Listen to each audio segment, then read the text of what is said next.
Ukraine has received over $66 billion in US aid. But here's the shocking truth. Only 4 of the 14 brigades they need to survive are actually equipped. What happened to all that support, and why is Ukraine now on the brink of military collapse? What I'm about to reveal exposes a shocking disconnect between massive financial commitments and actual battlefield capabilities that could determine whether Ukraine survives this war. Ukrainian President Volodymyr Zelensky recently dropped a bombshell that should concern anyone following this war. Despite all that American aid, Ukraine can only properly equip 4 out of the 14 brigades they desperately need to hold their defensive lines. But here's where it gets even more concerning, and this is something most people don't realize. US Defense Secretary Pete Hegseth has announced cuts to military assistance in the upcoming defense budget, while we're simultaneously witnessing the consequences of an 8-month pause in support that already allowed Russia to gain ground across that massive 1,000-kilometer front line. Stay with me, because what's happening next could determine whether Ukraine survives this war or faces a catastrophic collapse that will send shockwaves far beyond Eastern Europe. When President Zelensky says only 4 out of 14 brigades are equipped, we're talking about less than 30% combat readiness. Think about that for a moment. Imagine trying to defend your home with only 3 out of 10 security systems working. That's the impossible situation Ukrainian commanders face every single day. But here's what makes this even more desperate. Those 4 brigades that are equipped, they're missing comprehensive air defense systems, making them sitting ducks for Russian aerial attacks. Ukrainian troops are now playing a deadly game of musical chairs, rotating their limited equipment between different sections of the front line. This creates exactly what you'd expect: dangerous weak points that Russian forces are already exploiting, particularly in those contested eastern regions. The ammunition situation tells an even grimmer story. Ukrainian artillery units are rationing shells down to just 10 to 20 rounds per day. Meanwhile, Russian units are firing 5 to 10 times that amount. It's like bringing a knife to a gunfight, except the stakes are an entire nation's survival. This imbalance has forced Ukraine into a defensive posture that's fundamentally different from the bold counter-offensive operations we witnessed earlier in this conflict. Repair facilities are drowning in backlogs of damaged vehicles and equipment that can't be fixed due to parts shortages. The technical support that previously flowed through US aid packages has dried up, leaving Ukrainian mechanics performing miracles with whatever they can find.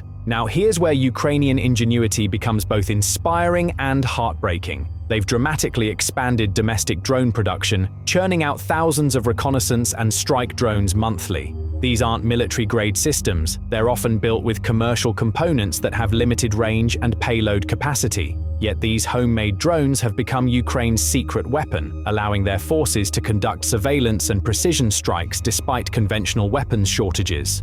Ukraine has also accelerated production of mortar shells, basic armaments, and electronic warfare systems. While impressive, these domestic efforts cannot replace the sophisticated weapons systems that international aid previously provided. You simply cannot manufacture advanced air defense systems, long-range missiles, and heavy armored vehicles in makeshift facilities, and that's exactly what Ukraine needs most right now. What I'm about to tell you represents one of the most significant strategic shifts in modern warfare, and it happened with minimal public attention. The Pentagon quietly redirected 20,000 anti-drone missiles originally destined for Ukraine to American forces in the Middle East. Let that sink in. These weren't just any missiles. These were specialized proximity-fused rocket systems, essential for intercepting Russian Shahed drones. This redirection occurred despite Ukraine facing a record 472 drones in a single night attack. We're talking about leaving Ukraine defenseless against the very weapons terrorizing their cities and civilians. Ukraine's air defense situation has become critically compromised. They operate only 6 functioning Patriot batteries out of 8 in their possession, with 2 undergoing refurbishment. When Russia launches those overwhelming combined attacks, like the April assault involving nearly 70 missiles and 150 attack drones, Ukraine simply doesn't have enough defensive systems to protect their cities. But perhaps the most devastating blow came from an unexpected source. The Trump administration paused intelligence sharing with Ukraine, a decision confirmed by CIA Director John Ratcliffe. This isn't just about losing some satellite photos. Ukrainian military commanders relied on American intelligence for approximately 90% of their intelligence work.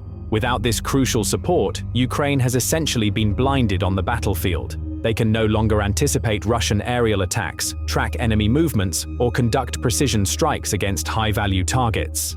Intelligence experts describe this as leaving Ukraine completely blind to threats, with direct implications for civilian safety. Russian forces wasted no time exploiting these vulnerabilities. They've established reconnaissance strike complexes with Orlan-10 drones now regularly flying over major Ukrainian cities like Kharkiv and Zaporizhzhia. Diminishing Ukrainian surface-to-air missile coverage has enabled Russian aerospace forces to operate closer to front lines, delivering hundreds of those devastating UMPK glide bombs monthly with increasing accuracy. Ukrainian commanders now face an impossible choice that keeps them awake at night: group their remaining air defenses around critical national infrastructure or move them forward to protect frontline positions. This vulnerability has already cost them dearly, with Russia successfully targeting Ukrainian Buk air defense systems and striking helicopters during refueling operations. Peace talks or surrender demands? The so-called peace negotiations revealed just how far apart these two sides remain, and Russia's demands should shock anyone who believes in national sovereignty. At a UN Security Council meeting, Russia's permanent representative Vasily Nebenzia laid out Moscow's preconditions for any ceasefire agreement. These aren't reasonable negotiating positions. They're demands for Ukraine's complete capitulation. Russia wants Ukraine to stop its mobilization, while Western allies cease arms shipments. Their proposed ceasefire memorandum requires Ukraine to withdraw forces from 4 partially occupied regions that Moscow illegally annexed, begin demobilizing its military, ban foreign forces from its soil, and recognize Russian as an official language. These conditions essentially ask Ukraine to accept Russia's territorial claims while surrendering its defensive capabilities.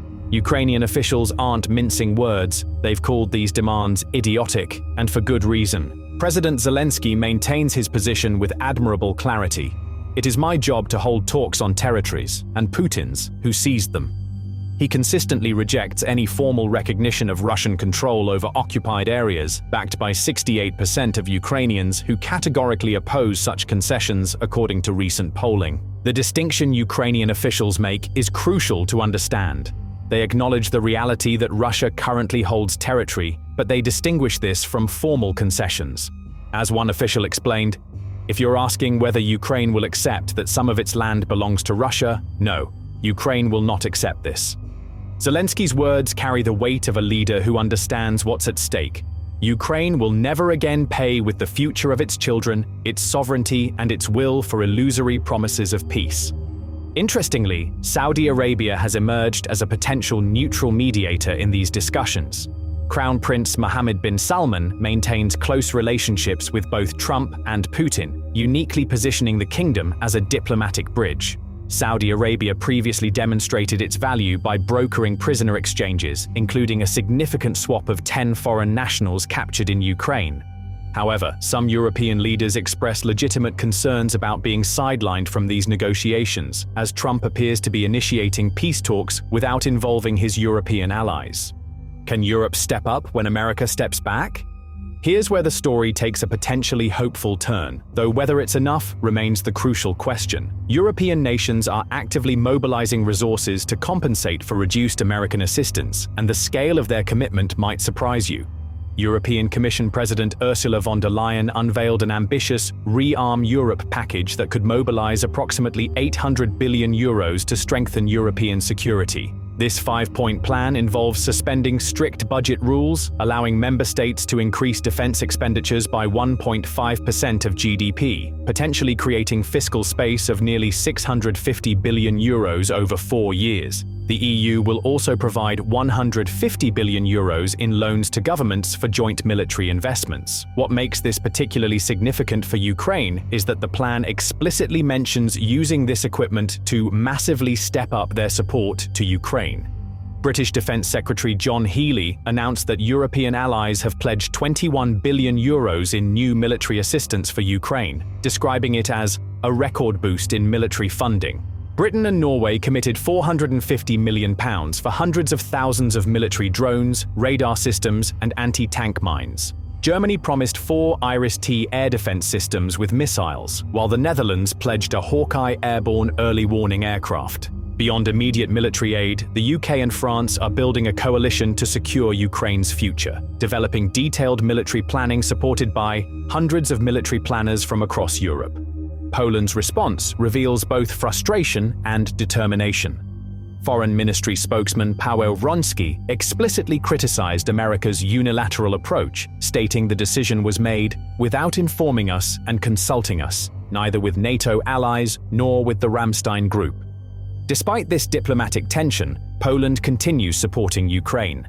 Prime Minister Donald Tusk is exploring ways to redirect up to 30 billion zloty from EU COVID recovery funds toward defense spending.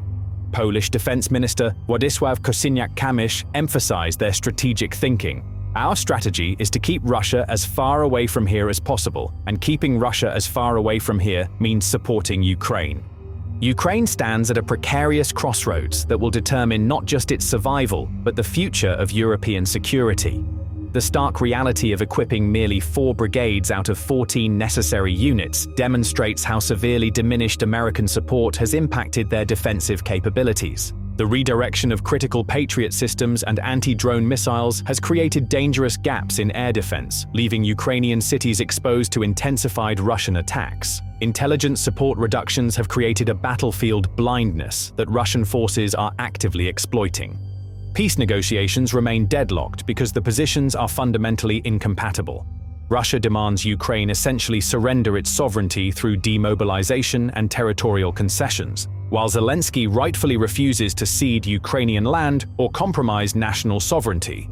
European nations have begun mobilizing substantial resources to fill the American void. The EU's ambitious €800 billion defense plan, alongside specific commitments from Britain, France, Germany, and the Netherlands, represents a significant shift toward European self-sufficiency in supporting Ukraine.